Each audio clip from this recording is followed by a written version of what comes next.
Hi, my name is Jordan Fuller, and this is my presentation on tort liability and what educators need to know about it. So, what is tort liability?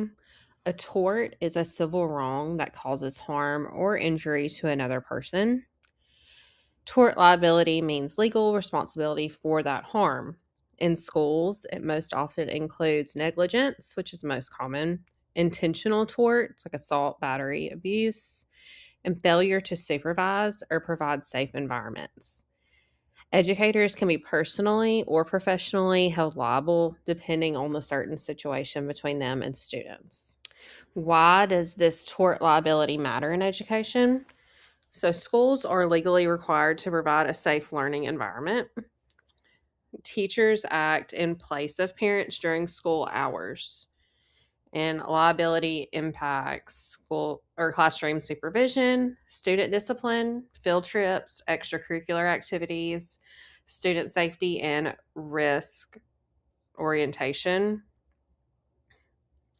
Understanding tort law helps and has helped educators prevent lawsuits and protect students.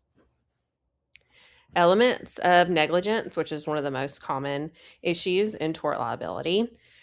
To prove negligence, courts generally require to look at duty. So the teacher owes duty of care to students, breach or failure to act responsibly in that duty or care of students, causation.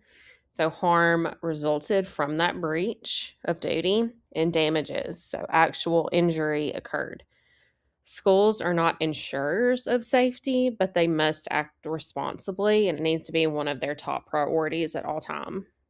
So, some of the most common school tort scenarios include student injuries on playground due to lack of supervision, bullying or peer violence not properly addressed, lab or sports injuries due to unsafe conditions, failure to report or respond to abuse, and improper discipline or use of force by staff. My first example, case law number 1, includes Doe versus Dirtsky. In 1986, a teacher sexually abused students, and the school allegedly ignored the warning signs. So, the main issue here is, can the district be held liable for negligent supervision and failure to act? The court held that the school district could be liable for negligent supervision and failure to act on known risk, which creates liability. So, the main takeaway from this case is that schools must act when they know or even suspect of any danger to students. In this case, Hunter versus the Board of Education in 1982, parents sued the Board of Education for educational malpractice due to improper placement of their student in a class. The family claimed improper placement caused harm to the students' future outcomes.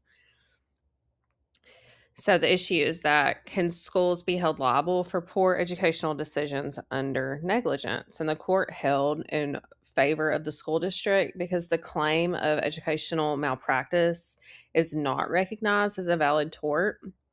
So courts overall do not evaluate teaching quality, but they do enforce legal compliance. And a school choosing to place a student in a AP class or dual enrollment, advanced, does not break any compliance. In this third case, Mason versus Metropolitan Government in 2005, a student was injured during school transportation. So it was a bus related incident on the bus. The claim alleged that the school failed to properly supervise and ensure safety procedures were followed. The main issue it boiled down to was the school district negligent in its duty to supervise and protect students during transport. The court held in favor of the school district because the injury was not clearly foreseeable and there were no early warning signs, and the school had taken reasonable safety precautions. Reasonable care, not perfect safety, is the legal standard. Okay, so overall, what do these cases mean for educators and tort liability? So when the court looks at a case or an incident, they balance student safety, professional discretion, and reasonable expectations of schools. Now, what can create liability on the school district is failure to act on known risks. So if they know something's going on and they sweep it under the rug, they can be held liable.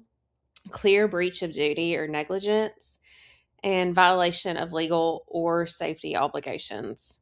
Now, what does not create liability is normal instructional decisions and accidental injuries without negligence. Overall, what I have gathered, and it kind of sums up tort liability, is that tort liability is not about preventing every accident, but it is about acting reasonably to prevent foreseeable harm. Thank you.